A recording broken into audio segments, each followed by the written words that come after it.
दोस्तों, इस बात को समझने की ज़रूरत है कि जब विधानसभा में खड़े होकर किसी राज्य के मंत्री खुलेआम ये कह सकते हैं कि हमने इतनी मज़ारें तोड़ दी हैं, हमने इतने घरों पर बुलडोज़र चला दिया है या इतने अतिक्रमण को बुलडोज़र के तहत ध्वस्त कर दिया है और आगे भी बुलडोज़र का जो प्रहार है वो जारी रहेगा, तो आप इसे समझ सकते हैं कि उस राज्य में कानून व्यवस्था कितनी चरमराई हुई होगी और उस राज्य में एक खास धर्म समुदाय के अंदर किस कदर डर बैठा दिया गया होगा।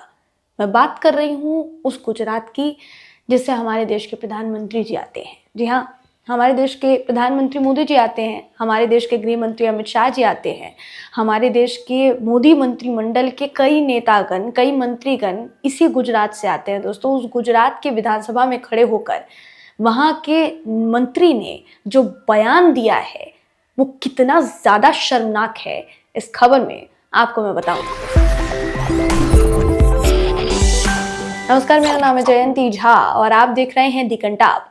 बिना देर किए दोस्तों, बिना लाग लपेट के खबर पर आते हैं, मुद्दे पर आते हैं। आपकी स्क्रीन पर वो खबर है दोस्तों, जिसका कहना है कि भारतीय जनता पार्टी शासित गुजरात के गृह राज्य मंत्री हर्ष सांघवी ने विधानसभा में कहा 21 जनवरी 2024 को विधानसभा में कहा कि मुख्यमंत्री भूपेंद्र पटेल की अगुवाई वाली राज्य सरकार राज्य में 108 मजारें ध्वस्त कर चुकी है। ध्यान से सुनिएगा, 108 मजारें ध्वस्त कर चुकी है। साजिश के तहत होने वाले किसी भी अतिक्रमण के खिलाफ ऐसा अभियान आगे भी चलता रहेगा।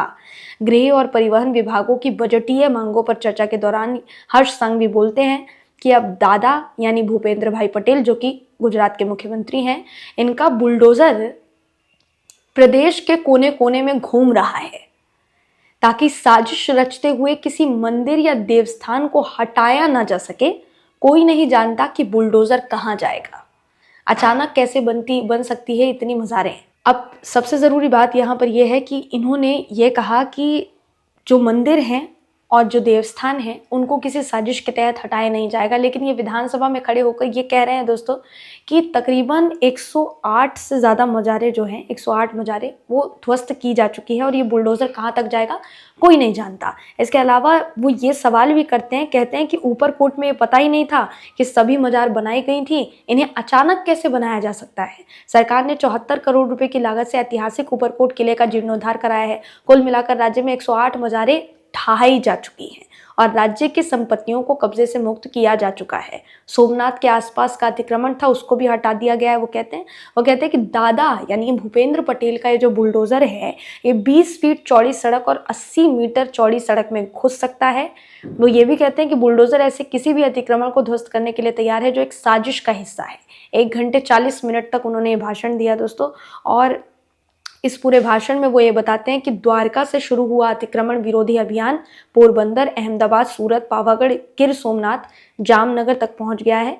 स्पीच में उन्होंने ये भी कहा कि गृह और परिवहन विभागों की बजटीय मांगों पर सदन की मंजूरी जो है वो मांगते हैं। इसके अलावा बाकी की चीज़ें जो है दोस्तों वो भी वो कहते नजर आए। अब सवाल देखिए सिर्फ इतना सा उठता है कि आप सारी बातें कह रहे हैं, आपने कहा कि इतनी मज़ारें जो है तोड़ दी गई क्योंकि वो अतिक्रमण था। दूसरी तरफ आप ये कह रहे हैं कि हमने बुलडोज़र को इसलिए तैनात कर दिया है ताकि कोई भी देवस्थान और कोई भी जगह जो है वो किसी भी जगह पर मंदिर ना ढहाया जाए, किसी भी जगह पर देवस्थान को ना ढहाया जाए। सवाल ये उठता है कि दूसरे धर्म से जुड़े जितने भी स्थल हैं, धार्मिक स्थल, उनको आप तोड़कर गर्व से बुलडोज़र बाबा और बुलडोज़र दादा का नाम दे रहे हैं अपने मुख्यमंत्री को, और दूसरी तरफ आपका रवैया बिल्कुल ढीला, दूसरी तरफ आपका रवैया बिल्कुल नर्म। तो क्या गुजरात में जिस गुजरात मॉडल की बात कही जाती है दोस्तों, वो गुजरात मॉडल यही है जो नज़र आ रहा है? 108 मज़ारों को तोड़ देना ये वहाँ के मंत्री जी को एक हर्षोल्लास की बात लगती है, गर्व की बात लगती है। क्या इससे ज़्यादा शर्मनाक कुछ और हो सकता है दोस्तों? हालांकि देखिए, अगर बात की जाए गुजरात की, अगर बात की जाए उत्तर प्रदेश की, तो बुलडोज़र कार्यवाही को तो आम सा बना दिया गया है कि जहाँ पर भी जाए बुलडोज़र चलता हुआ आपको नज़र आए। यूपी में बुलडोज़र बाबा, पुष्कर सिंह धामी अलग, उत्तराखंड में यही सब कर रहे हैं, गुजरात में अलग, यही सब हो रहा है। और ऊपर से सबसे ज़्यादा चौंकाने वाली बात तो ये है कि विधानसभा में खड़े होकर आप ये बातें कहते हैं और आपको इस बात पर तनिक भी मलाल नहीं है कि आपने जो कहा वो संवैधानिक है या फिर वो संविधान के खिलाफ है। ये भी आपको समझने की ज़रूरत होती, लेकिन आपने नहीं समझा। तो शायद अपना, हो सकता है दोस्तों, अपना एक संविधान क्रिएट किया जा रहा हो। क्या ये ऐसा है? क्या गुजरात जो है वो संविधान के दायरे में नहीं आता है?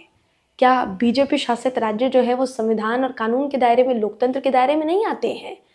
सवाल ये उठता है, आपने जिन जिन मज़ारों को गिराया, आपने जिन जिन मस्जिदों को गिराने की बात इससे पहले कही है, या जिन भी अतिक्रमण की आप बात कर रहे हैं दोस्तों, कई मामलों में ऐसा इससे पहले भी देखा गया है कि लोगों के पास कागजात होते हुए भी, डॉक्यूमेंट्स होते हुए भी उनकी एक नहीं सुनी गई, बुलडोज़र आया और बुलडोज़र धड़ाधड़ चला दिया गया।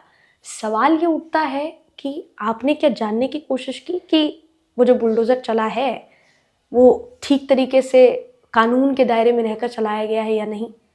और सबसे ज़रूरी बात ये, जो कई बार अदालतों के मुंह से भी आपने सुनी होगी, कि किसी भी धार्मिक स्थल को तोड़ने से पहले आप सारी छानबीन करेंगे और उसके बाद वो एक्शन लेंगे। आपको दिल्ली का मामला याद होगा, काफ़ी बरस पुरानी एक मस्जिद को दोस्तों निस्तनाबूद कर दिया गया। सिर्फ दिल्ली का ये मामला नहीं है, काफ़ी राज्यों का ये मामला है और काफ़ी राज्यों से ऐसे मामले कई बार सामने आ चुके हैं। बाद में जाकर जब उसकी छानबीन की जाती है, उसके कागजात निकाले जाते हैं, खंगाले जाते हैं, तो पता चलता है कि जो कार्यवाही हुई है उसमें कहीं से कहीं तक कोई सच्चाई नहीं थी, वो कार्यवाही कानून के मुताबिक ही नहीं हुई। तो सवाल सीधा सा है कि आप किस कानून के दायरे में रहकर, किस संविधान की बात करते हुए ये एक्शन ले रहे हैं, और वो भी विधानसभा में खड़े होकर कहना, ये सब कुछ कहना। इसे आप कहाँ तक सही मानते हैं दोस्तों? अपनी राय कमेंट करके हमें ज़रूर बताइएगा। अगर आपको ये वीडियो पसंद आया हो तो वीडियो को लाइक कीजिए, शेयर कीजिए, चैनल को सब्सक्राइब करना बिल्कुल भी ना भूलें। फिर मुलाकात होगी आपसे अगली वीडियो में। तब तक के लिए नमस्कार।